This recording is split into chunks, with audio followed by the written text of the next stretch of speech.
incredible guest is Dr. Saskia Harkema, and she is here with us, and she's a wonderful person, a multifaceted personality. She has a background in sociology and business administration, and also she is doing PhD in social sciences. Well, she is a doctor, so she has done already that. She also has experience in the private and nonprofit sector. The most amazing thing is that next to her work as an academic and as a trainer, she is a human rights defender, which is really, really amazing. This is the most important aspect of our lives, and I think it should become a part of each one of us lives as well. She set up a foundation, Faces of Change, for that purpose, and this is incredible how she's managing all of this all together.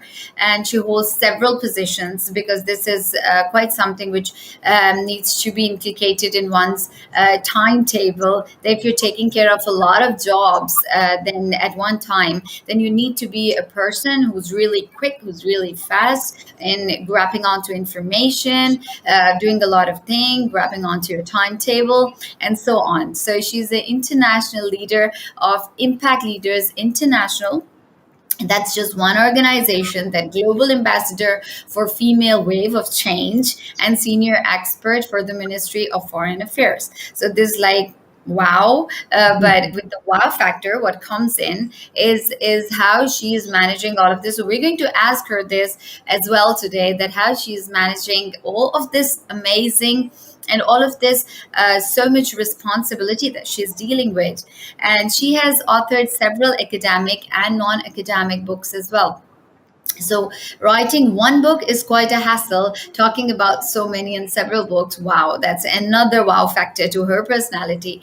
It's her passion. Actually, writing is one thing that Dr. Saskia thinks that it is a wonderful thing. It's a passion for her, and it's not just something that she is working upon. It's something that has become a part of her blood, a part of her life. It is her in total. So her most recent book is about her work as a peace builder, and it has been titled Become a Peace Builder and an Impact Leader. So we're going to talk about her book as well. For people who have just joined us and they don't know what I'm talking about, I am Senior Vice Chairperson, Read Pakistan, also the CEO. What we talk about is literature. What we talk about, generally is how to build libraries and how to inculcate the reading habit in people. It's amazing how you start from the age of 0 and go up to whatever time God has bestowed upon you, and you can work your way out. But you have to be reading. You have to be an avid reader. You have to be somebody who knows and somebody who is willing to learn. So this is our motive as Read Pakistan. Today the topic is a very interesting one, because I am a literature person. I've done my master's in English literature, and today the topic is literature and humanity. And this is what we're going to talk about today. So, cutting it really short now, I'm going to reach to Dr. Saskia. Hello, doctor. How are you today? Yes, hello. I'm very honored to be part of your program, and I'm looking forward to our conversation. Yes. Me too. This is going to be really amazing. Unfortunately, last time we missed on due to some issues which were technical, errors occurring. So this time, everybody is going to definitely enjoy this session, and we were all looking forward for this. We were looking forward for it last week as well, but I think it's better than late than never. So I think it's going to be a wonderful session. So Dr. Saskia, as usual, because I'm going to follow a very regular pattern that Read Pakistan follows, and for that, I'm going to ask you the first and most important prior question, which is that how did you develop your connection with books? It's really important for all of us to know, and it's really important for our readers and people, who are watching us at the same time, that, how did you develop a connection with books? How did you do it? Yes. Well, I have always been a passionate reader, even as a child, and this has two reasons. First of all, my late grandfather, he owned a bookstore, and was a very well-known bookstore in the village where he lived. And I remember as a child that I enjoyed so much going to his bookstore and surrounding myself with the books, and also reading the books that, of course, depending on my age. So that's one. You could say that I was, my grandfather played a very important role in this respect. But also as a child, I was always a child that woke up really early. When everybody was still sleeping, I was reading.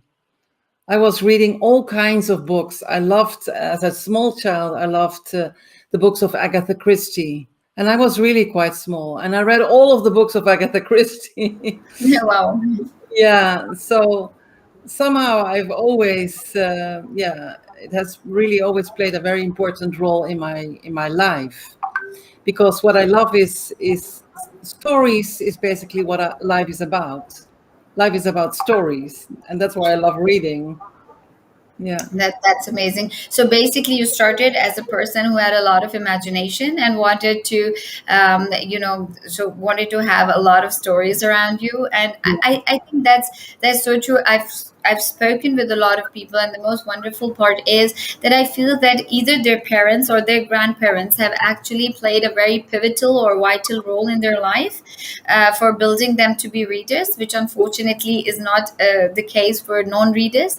And it becomes, at the end of the day, it becomes so important that there should be people around you, books around you. So amazingly, you've grown up to be a person, but you were a child who was surrounded with books. So this is amazing. This is amazing, definitely. So what do you think? What kind of books did actually, made a very, say, for instance, deep impact of their, they have an influence on your personality? What kind of books? Maybe you can just talk about genres. Yeah, well, I think because it was not only part of my, let's say, private family life, but I also, at the schools I went to, literature was a very important topic. I was born in Holland, but I grew up in Latin America and South America, and I always went to English schools, and literature was a very important topic. And I was fascinated by the books of Jane Austen. And why was I fascinated by the books of Jane Austen? She somehow could write in a way very detailed, very vividly about people, just people of flesh and blood. And she described the scenery, the way they lived, and I was fascinated by that. So these are the books that I really enjoyed reading, trying to picture that world, which is, of course, another world 200 years ago or 100 years ago. And it was, for me, yeah, I was fascinated by the way that she wrote about, and I think this inspired me later, about people, about real people. Wow. Yeah, No, that's I think I read Jane Austen back, this about 15 years back, yeah, and I think I really enjoyed reading her, even though she talks about very, she gets into details, and a lot of them. So yeah, it was quite difficult for me to actually initially, that it was very difficult for me to grapple onto a lot of things. But then I realized that Jane Austen is a wonderful writer. I mean, and also the Bronte sisters. I mean, everything yeah, has been well yeah, connected. But yeah, so I read initially. I remember Pride and Prejudice of Jane Austen, yeah, and it's like one of those books which really, when you're a young person, I think yeah, that kind of thing would really intrigue you, or maybe you would be sort of fascinated. But about the detailing, definitely she was wonderful. And yeah. so, doctor, tell me more about this book that you're writing, and then we can move on to literature and humanity. But before that, let's talk about your book, the impact of, maybe the A impact, book but on peace initially, building. yes, but yeah, the peace building, and how it is impacting our society, or maybe it hasn't started yet, but how you visualized it to be impacting our society. Well, I realized that the red thread in my life has always been, um, I would say, fighting for social justice, and that has always somehow been important for me, and not, not the very big things in the political sense, but always social justice for people. And I remember it started with me as a small child. As I said, I grew up in South America, which at that time was a lot of poverty. And so, and already as a child, I was very aware of, for instance, inequality in society. And so this has been very defining in my life and my life choices. And I see the book on peace building as, you could say, the culmination of everything that I've done so far. And what is so very characteristic about the way we approach, or I approach, peace building is that I also boil it down to us, people, becoming peace builders. So not something abstract like institutions or politics, but we can all become peace builders. That's the main message. It starts with us. If we, in our day-to-day life, take the trouble and make it a habit, you could say, to, with small acts of kindness, influence or impact someone's life, we are building peace. Yes. And if we spread that, it's can you catalyze change if other people start doing that, and it's creating waves, you could say. And Yes. so yeah, so the approach is built on this idea again of us, and this also has to do with my work as a human rights defender, because in the last 10 years, I've heard so much about the impact of war on people and of conflict and of political oppression, that I thought it's always so abstract. You talk about geopolitical relations, but I think, but this is about people. War is about people, how it Yes. impacts their lives. So the book on peace building is, I dare say, a very unique approach that we have developed, bringing it down to what can we as individuals do, and combination with a very business-like approach. So what we say is, let's make an economy of peace, because war is an industry. It's a very big industry involving a lot of money. Why wouldn't we replace that by an economy of peace, so that we get Yes. rid of all these conflicts? That's the that main that's message. that's a wonderful idea. So you're actually building onto something which people, I would say that you have taken a maiden flight, because I don't see a lot of counterparts for war, and there is war everywhere. That unfortunately we have fallen into that time zone, or maybe even, I think it's with humanity. It's not the time zone or anything, but if we say about travel 50, 60, 70 years back, we will fall into that area where there was world wars going on, there were revolutions coming in. So the French Revolution and the British Revolution, and then there was time, then there were the wars, where there were the World War One and Two and so Yeah, on. So yeah, yes, we have always faced this difficulty, but even through yeah, those times, there has been no League of People who were actually talking of peace. Yes, we see scattered, scattered energy of positivity, but we don't see one school of thought really talking about. Because there's always been a school of thought talking about war, but then there hasn't been a counterpart talking about peace at the same time. well, the interesting thing is that we have come to justify that we use violence against violence, which Yes, is really weird. I would yes, say, because that's if not you the want, answer. yeah, if you want to undo violence, you have to break the cycle of violence, and it's much more difficult. And then you have to tap into your empathy, your respect, your integrity, and that's the challenge, because it's Yes. so easy to say, you know what, I'm gonna use war, I'm going to use violence to try to oppress the other. This has become the narrative. Well, we say no, let's change the narrative.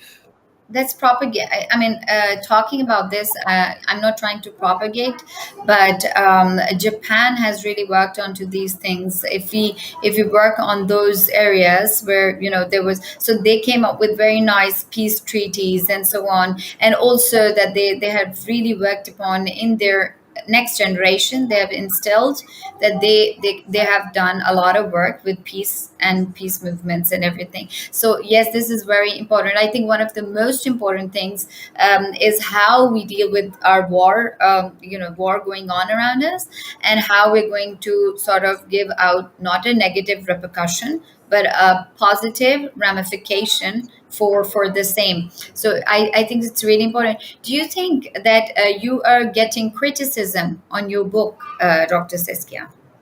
Well, so far, not criticism, but people Okay. say that's very ambitious if you want to create an economy of peace. And I say, Yeah. yes, it's an ambitious plan, but it's time we do it. Because just to give you an indication, we're spending more than $2.5 trillion yearly on war. Seriously? Well, it only destroys. And this is not the cost of war. The cost of war is more than 13 Yeah. trillion because it Yes. destroys everything. And then you have to rebuild it. And Built not to it. think about the impact on people. It destroys lives. So I say, yeah, if we are able to do that, why wouldn't we be able to create an economy of peace? So yes, That's it's wonderful. ambitious, but I absolutely believe in the urgency, the necessity, and I feel that the way that people are responding to us, they say, yes, we really have to do it. It's enough. Because on top of all these wars, we also have COVID now. Yeah. COVID, which has bring to light the inequality in the world. So it's time for change, really fundamental change. And I think Wonderful. literature can play a key role in this respect. uh, Doctor, what do you think? As in your book, how you have, I'm just going to put it, say, for instance, you might just be able to put it in a gist, how you can say about three factors or three steps or three things that you would suggest for promoting an economy, a peace economy. So that even people should become really inquisitive about reading your Yeah, book as well, but at the yeah, same time they should have the idea what the book is running around. So yeah, how about explaining it in, say, about three pointers yeah, maybe? yeah. Well, first of all, we say it starts, as I say, it starts with us. So, and it revolves around values. And there are for us four key values, that is trust, empathy, integrity, and respect. This is the four. With those four values, you have to use them to break the cycle of violence. And in order to do that, we go through different stages. How can you become a peace builder? Yes, you have the values. First, you have to develop a thorough understanding of who you are and what roots you, because this is what gives you strength. Many people, they are not sufficiently aware of what they're capable of. We say, you are the hero in your life journey. You are a hero. And start thinking of yourself as a hero. Instead of I'm an engineer or I'm a doctor, you are the one in charge of your life. So if you develop this thorough self-awareness, then you can start working with your community. So we don't have a top-down approach, we have a bottom-up approach. You surround yourself with people that are going to spread that same message and are going to work on peace. That's the second step. And once you have created your tribe, your community, then only you can start advocating for peace, start trying to influence policy, creating a social fabric which hinges on peace. So it's a bottom-up approach. This is the core of it.